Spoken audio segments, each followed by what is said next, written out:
Well, thank you very much. Thanks for inviting me. It's great to be back in Oxford. I came up as a fresher here 23 years ago as a very soggy, middle-of-the-road-ish, slightly centre-left leaning social democrat. And I left Oxford University 3 years later as a pretty devout libertarian. That's what left-wing college like Balliol, that's what it does to you over the course of about 3 years. And I've become an ever more kind of devout classical liberal or libertarian ever since. So it's great to be here. Thanks for inviting me. Just when I was planning on what to say today, one of the hardest things, I noticed this about all of the speeches at schools or colleges that I have to go around and do, is you never know where to pitch what you're trying to say. I should say I'm not an extreme expert in Hayek, but as I was coming up on the coach, I was thinking, right, well, I'm actually speaking of the Oxford Hayek Society, so am I going to have sat in front of me 20 or 30 people who are all just about to complete their PhD on some element of Hayek's work, or am I going to be addressing 20 or 30 people who, although members of the Hayek Society, are still sort of, who is Hayek? What is Hayek? Where is Hayek? I don't know, so I'm going to try and pitch it somewhere between those 2 points. In the hope that that gives you some food for thought. And I just really therefore want to run through some of Friedrich Hayek's great insights in his publications and works over the years. But I'm at least as interested in bringing that up to date to talk about some of the contemporary problems that Britain faces economically and, in my view, intellectually, and why I think that there is an awful lot that we can learn from Friedrich Hayek and apply to today's problems. So I hope most of you know, or many of you know, that Friedrich Hayek was a leading figure in economic and political thought in the 20th century, probably best known for his publication The Road to Serfdom, which came out shortly after the Second World War. And I'm sorry I didn't bring enough, but I handed out a few copies of a condensed version of The Road to Serfdom and a condensed version of his one of his other major works, The Constitution of Liberty. He became a sort of economic superstar in some ways just after the publication of The Road to Serfdom, which was reprinted and handed out free with every copy of Reader's Digest in 1945. And it almost sort of converted him overnight from being a rather obscure economic thinker into being a household name.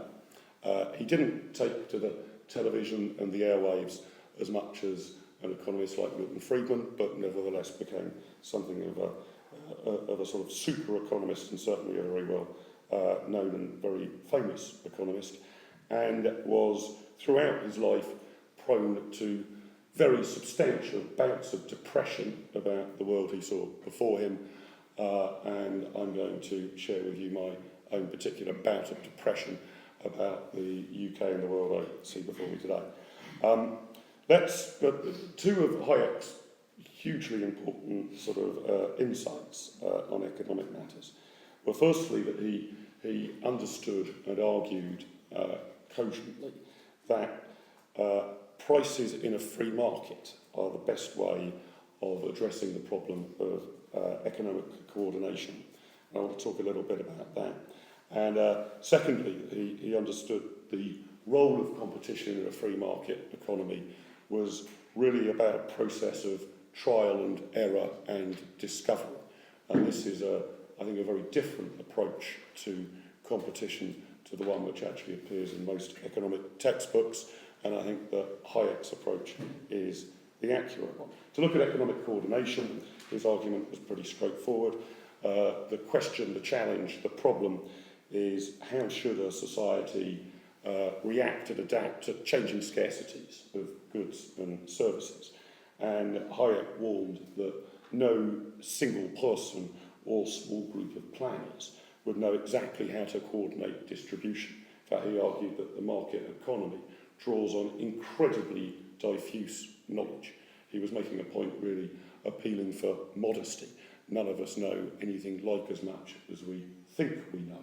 So a market economy makes use of diffuse information. We all know a little bit of stuff, and we all collaborate through our free transactions, voluntary transactions, and thereby communicate extremely important pieces of information to each other. So consumers, for example, know their own preferences, Hayek argued considerably better than any central planner or bureaucrat would. Producers know about the very specific inputs into their goods and services, but there is no one who knows everything about everything. And every trade, every transaction we engage in communicates some important piece of information, largely through the price mechanism. So, by way of example, he would think that a reaction to, let's say, a tragic weather event in Colombia that hits a whole load of coffee farms should not indeed be that the government intervenes and fixes a price for coffee. It would be that Colombian coffee gets scarcer, consequently a rise in prices is filtered through from the farmers to the people who convert it into coffee, to Starbucks who sell you a cup of coffee. You eventually, at the end of it, if you're a consumer of coffee, react to the higher price, possibly by cutting down on your coffee intake, possibly by switching to coffee from another part of the world, possibly by switching beverages altogether. So economic coordination, Hayek argues, happens successfully in a free, voluntary economy, and does not happen if you get central planners who believe they can fix prices and determine the distribution of products. And he sees competition as a process of discovery. This is, as I say, very, very different to what you might read in the textbooks, which posit that a kind of free market, perfect competition economy is one with an almost infinite number of rather small competitors who of themselves don't have the influence on the marketplace to fix prices. If they put their prices up at all, they'd be knocked out of business by the infinite number of other firms who are producing the same product. So perfect competition, the textbook says, drives profits quite rapidly down to zero, because the most efficient models will immediately be copied and replicated. Everybody has all of the perfect information is assumed, something Hayek was dead against. You know, every producer of every product knows absolutely everything about planet Earth before they bring it to market. All of them compete with an endless number of other competitors, thereby forcing down price. And any departure from perfect information, perfect competition, a zillion different firms providing the same product is sort of described in the textbooks as a market failure. Something's gone badly wrong in the market system. This is some degree away from the perfection that we would like to have in a perfectly functioning free market economy. Hayek said, no, actually, this isn't market failure at all. This is part and parcel of economic life. Sure, over time, different companies will learn best practices from each other. If Starbucks pass on coffee in a fashion which is monumentally more popular to the consumer than Cafe Nero, then Cafe Nero will either go bust or will adopt the sort of approaches, styles, ambient music, logo schemes, furniture and taste mechanisms and quantities of size that Starbucks have done. But in the meantime, and over a very long period of time, profits are normal. They are not signals, Hayek said, of free competition not existing. They are actually the rewards for entrepreneurial success. So we should applaud profit, not attempt to believe in some rather imaginary abstract system where profits are always melted away because there is perfect competition between a million different players. So those are two of the, I think, interesting insights about economics. Competition is a discovery process, trial and error, and economic coordination can't be properly or satisfactorily arranged by central planners. It can only be arranged by recognising that knowledge is diffuse right through the economy. In his publication, Road to Serfdom, he sounded a fairly ominous note of warning. His belief and fear was that if society started to go down the central planning route, with bureaucrats and politicians determining how much food to be sent to one village or one town, what services and products that every individual needed, that for the best of intentions, he suggested typically, these central planners might be motivated by, but this would eventually leave us down a path that would end in literal slavery, effectively, that individuals and firms would eventually go down a slippery slope, a road to serfdom that would enslave us entirely as central planners and the state took over more and more areas of our private life. We would end up as serfs. I think that perhaps he overstated it a bit, but only a bit, and I'll come back to that in looking at some of today's problems. And in his fantastic essay, The Intellectuals and Socialism, which for those of you who have managed to get here early and pick up a copy, he made an interesting strategic argument about what believers in freedom needed to do. His suggestion was that it was intellectuals and ideas that really changed the course of human history over the long run. And if you like, politicians who believed that they were the masters of their own and their nation's destiny were typically actually affected by the intellectual groundwork that had preceded them, perhaps a generation or two generations beforehand. And that the rise of socialism in the 20th century was, he believed, ultimately explained by the success of socialists in capturing, if you like, the intellectual commanding heights of society in the 19th century in a way that classical liberals had failed to do. So I think Hayek also has some interesting strategic insights for lovers of freedom. What should we do if we want to promote freedom and a smaller state? What would Hayek think today? Well, I think that he would look back over the last 20 or 30 years as having had some measurable successes in his direction. Most obviously here in the UK, or indeed in the Western world in general, in the area of privatisations. When I was born, British Airways was the nationalised state airline, and you were considered a radical free market fruitcake if you suggested that it should actually be a private company that should compete with other airlines. The prevailing wisdom was all sophisticated modern economies surely have to have their own nationalised state airline. What sort of modern society could possibly go without their own nationalised state airline? Simply, British Telecom was a nationalised monopoly in providing telecommunications. In fact, in the mid-60s, the IEA produced a research paper arguing what now looks to be rather timid. Might it be possible, the paper argued, might it be conceivable that in the future perhaps we could move to a telecommunications market that actually had competition between different providers? You know, sort of somewhere down the line in some science fiction utopia in the future that this might actually happen. And of course everybody responded in the 1960s by saying, you guys are barking mad. This is never ever going to happen. What sort of bizarre society are you imagining in which there wouldn't be a nationalised state monopoly provider of telephone lines? That's what happens in modern society. The British state, for God's sake, even had a state-owned travel agent. You know, Thomas Cook was a state-run enterprise. It was considered a wise thing for the state to have to help you coordinate your own holiday.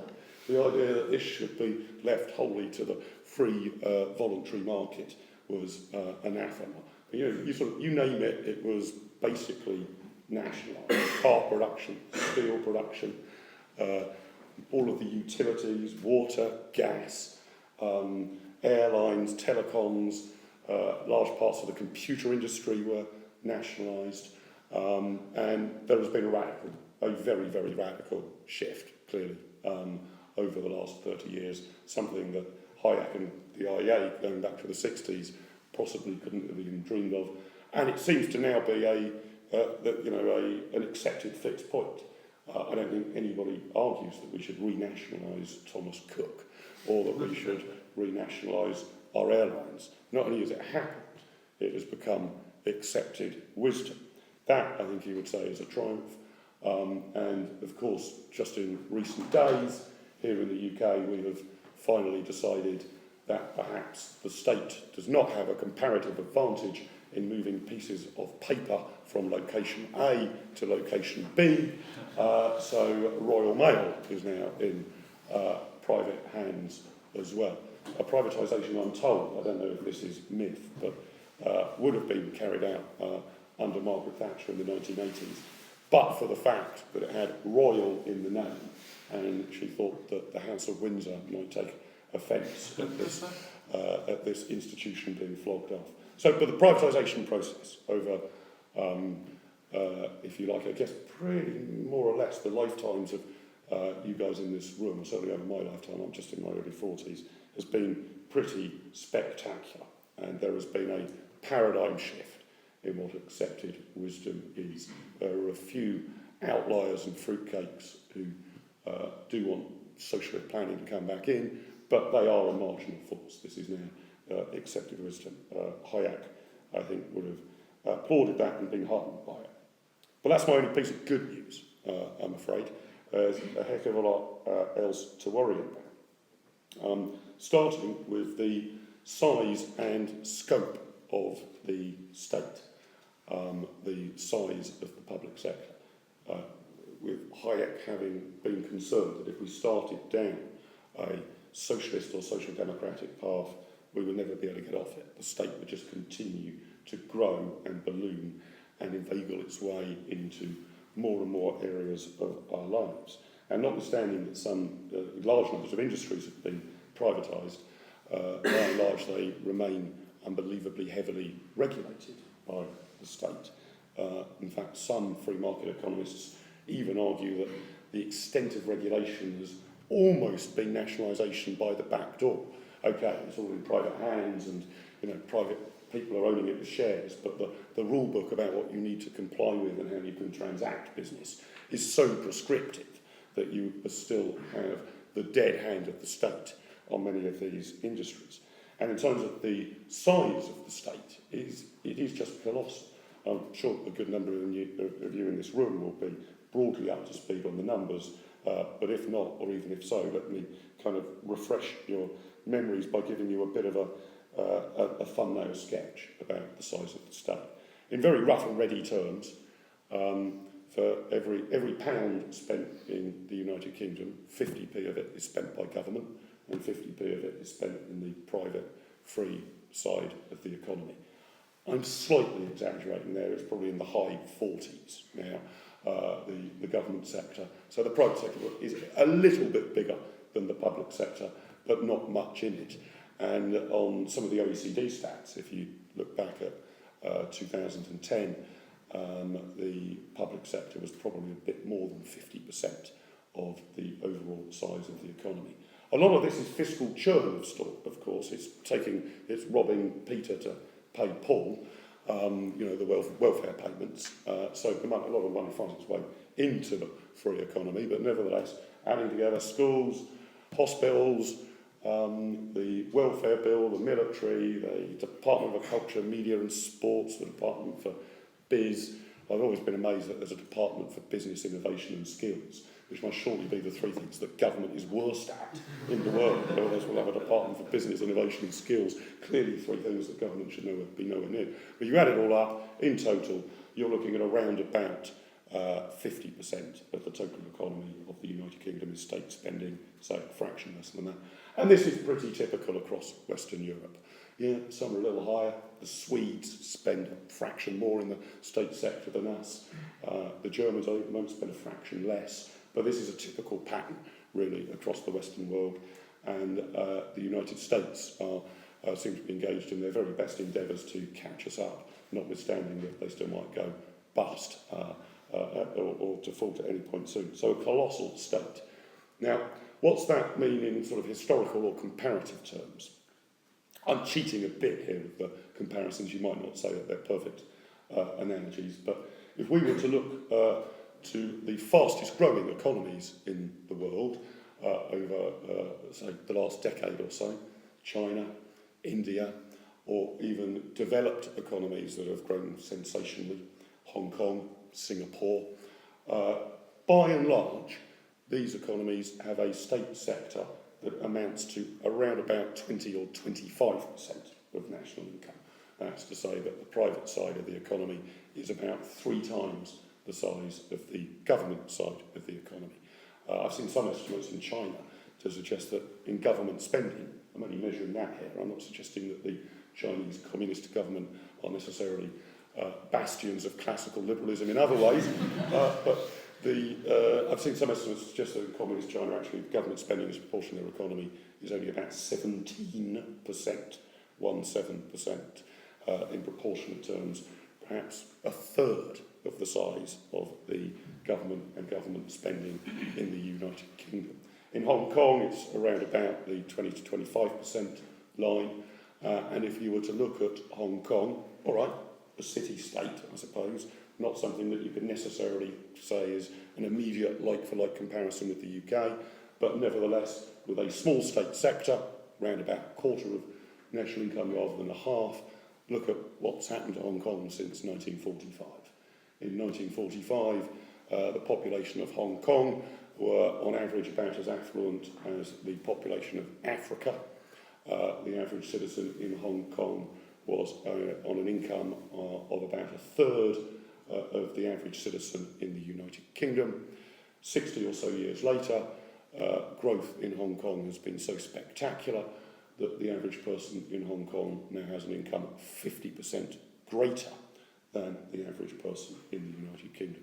Not only caught up from a pretty appalling standing start after World War II, but have accelerated beyond and past the United Kingdom, and, despite a few wobbles, don't show too many signs of slowing down.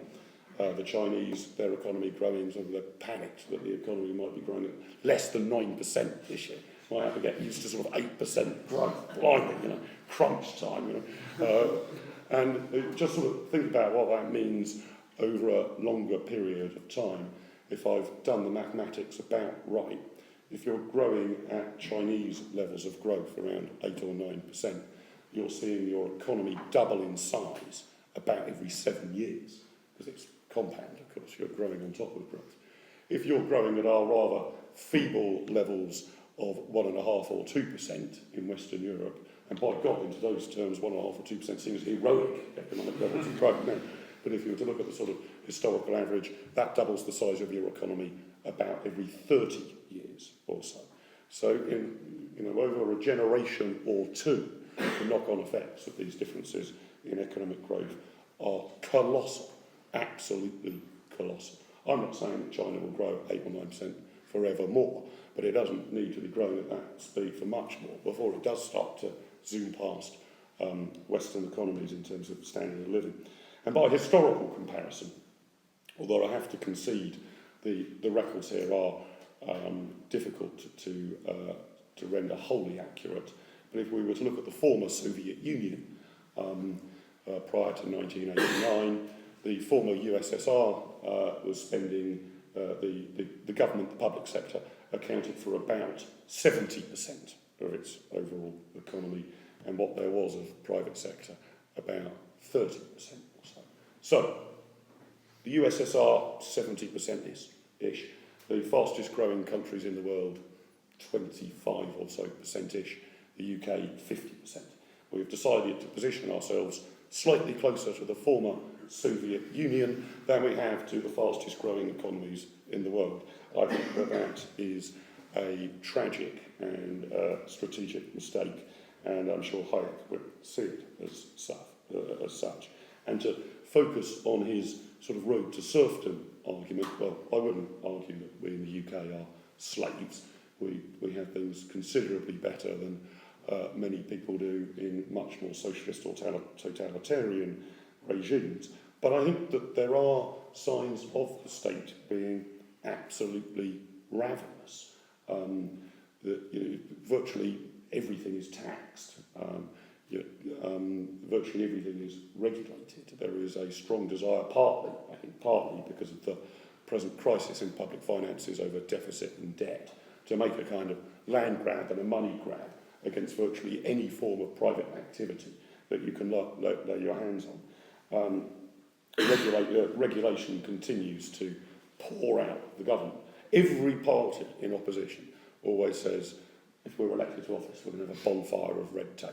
That's what both the Conservatives and the Liberals suggested. In fact, Nick Clegg, the Deputy Prime Minister, went one step further when he became Deputy Prime Minister very early into his tenure.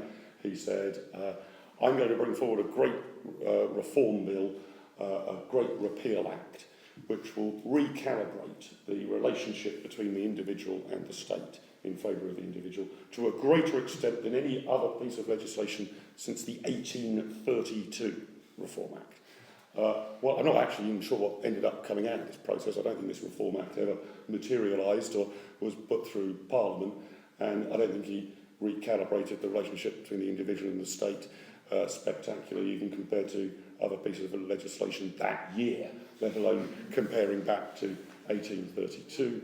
The supposed bonfire of red tape has been, at the very best, a gentle smouldering around the edges. I know this to my pain and my cost. I spent a year part-time as an advisor to the government's red tape challenge.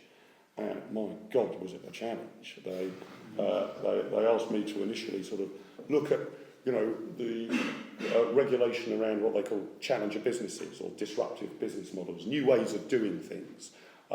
So, for example, peer-to-peer lending platforms or crowdsourcing of finance. You can go to various sites now and kind of play your own version of Dragon's Den, decide which pitches you like and put £100 in or £1,000 in return for equity. And the very first thing put to me was, well, now you're advisor to the Red Tape Challenge. Could you please suggest a regulatory framework for all of these businesses? What sort of rules and regulations should there be that these guys should have to, abide by? And I think, Jesus Christ, I thought I was here to get rid of red tape, not help you invent more of it. I've very cynically sort of said to them that even on their principle on regulation of 1 in, 1 out, they call it. I think they might be moving it to 1 in, 2 out. The idea being that if anybody wants to bring in a new regulation of some size or form, what the size and shape of a mobile telephone's got to be, or how large a plastic beaker's got to be to have your water in it, they need to find a regulation which they are going to exorcise from the statute. This has been to try and stop the flow. The problem you've typically got there, and I'm using this as a hypothetical example, I don't think this has actually happened, is you get a regulation brought in around, say, the sale of DVDs, and they exorcise a regulation around the sale of Betamax videotapes. The regulation about Betamax videotapes might have been a rather burdensome sort of regulation back in the 1980s, where some foolish people thought that it could actually be the new model of video, but obviously now hardly anybody uses it. So even 1 in, 1 out on regulation hasn't really worked. And I would say intellectually, the intellectual backdrop and framework is such at the moment that profits are considered to be bad. Anyone seems to be making a profit who's somehow sort of ripping off the customer or the consumer. Electricity companies making big profits, terrible. I happen to think there are problems in the energy industry, and there should be a more competitive and less regulated market than there is. All of the huge row around tax avoidance, sort of Starbucks are making a profit selling us coffee. How dare they? Why don't they surrender the profit and then we can all cut the price of coffee rather than Starbucks getting a profit out of coffee. And I think that the entire debate around the Starbucks, Googles and Amazons didn't just show a hostility to profit, but also showed the ravenous nature of the state and those who wish the state to have a big role in society. It was almost as if, listening to the arguments around Starbucks and Amazon and Google, that people saw the principal purposes of these enterprises to deliver tax revenues to the state. It might be that they sort of incidentally make coffee, but the main purpose of Starbucks being there, it seemed to many people, was for us to get our hands on as much corporation tax and employers' NICs as we possibly and conceivably can. That's Starbucks, that's its purpose. It's not to sell coffee. Amazon's purpose is not to sort of sell people cheap books. It's to be a cash cow for this ever-growing state. And I thought that was an extremely unedifying sort of intellectual backdrop to the debate about tax avoidance. A ludicrous debate, all in all. For example, I'm keenly in favour of tax avoidance. I guess some of you as students probably scraping by rather than worrying as much about your equity portfolios, but I hope that you become aggressive tax avoiders in future. well, I don't, this is sort of aggressive tax avoidance. I'm not quite sure what the difference is between aggressive and passive tax avoidance. My last holiday in Spain, I noticed that my favourite brand of cigarettes retails for about half the price as they do in the United Kingdom. So I bought myself an extra suitcase. I paid Norwegian Airlines an extra 20 quid to carry on an extra suitcase. And I bought myself 5,500 packets of cigarettes.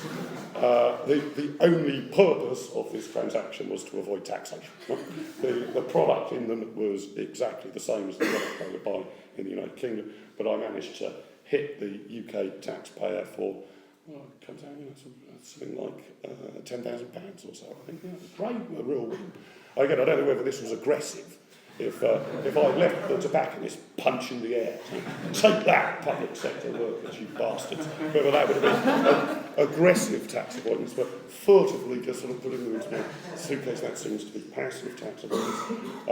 I take out a pension. I put about 15% of my salary into my pension. I don't think it's a particularly good investment, a pension actually, but the only reason I do it is because I avoid tax. If I put money into the pension, I don't have to pay the 40p rate of tax, and down the line I'll probably claim back that pension at the lower rate of tax. It's the only reason I've taken that pension. I would have been investing in other things if it wasn't for the tax break. I take out my ISA every year, the individual savings allowance. Again, the only reason I do this is to avoid tax. So I am a proud and aggressive tax avoider, and I applaud others who see it in the same way. Another area, so I think we've had an unhelpful debate around profits and, if you like, duties. That the whole argument seems to have been, individuals and companies. Principal duty is to make sure your fair share, which always seems to be a higher share, right, is delivered unto Caesar, is given to the state, to then spend benevolently, because we can't really trust you evil individuals and evil corporations to spend it in a pleasant way. And the other area where I think, if you like, the anti-profit culture has retained its preeminent position, I think thereby bringing around colossal human suffering, is in, say, schools and hospitals. The idea that you might make young people numerate and literate and make a profit out of that, this sends shivers down the spine. How dare you profit from education in the secondary school structure? You can set up a free school, but you must not run a school for profit. Bizarre in my mind. I mean, it seems that you can make yourself a multi-millionaire by setting up, I don't know, a chain of hotels or a chain of restaurants and get rich. And if your skill is actually in setting up a chain of schools to make young people literate and numerate, well, apparently you're not allowed to profit from that. Why not? Again, I think it's because people have wrongly decided that profits are bad. That's the amount of money that could otherwise go to the state or to a lowering of prices. And worst of all, the complete myths that have arisen around the banking sector following the 2008 financial crash. I think now, by listening to all of the background noise, politicians, commentators, nearly all of them, the IEA would be an exception, you would pick up, by osmosis, the entirely erroneous conclusion that banking and financial services in the United Kingdom were some wholly unregulated, Wild West, free market activity, unlike any other activity, and the sort of people who were being allowed to do whatever the hell they wanted without any rules or regulations in place. And therefore, the solution is, let's properly regulate the financial services industry.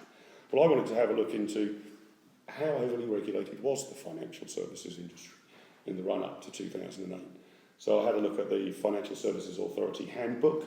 This is the rule book that people need to abide by if they're in the financial services game. I didn't read it all, because it's got 1.4 million paragraphs of rules in it. By comparison, the rules of association football, which I looked up, are only 17 pages long and are in very big print, including graphics on it. And already in the rules of association football already cause enough controversy.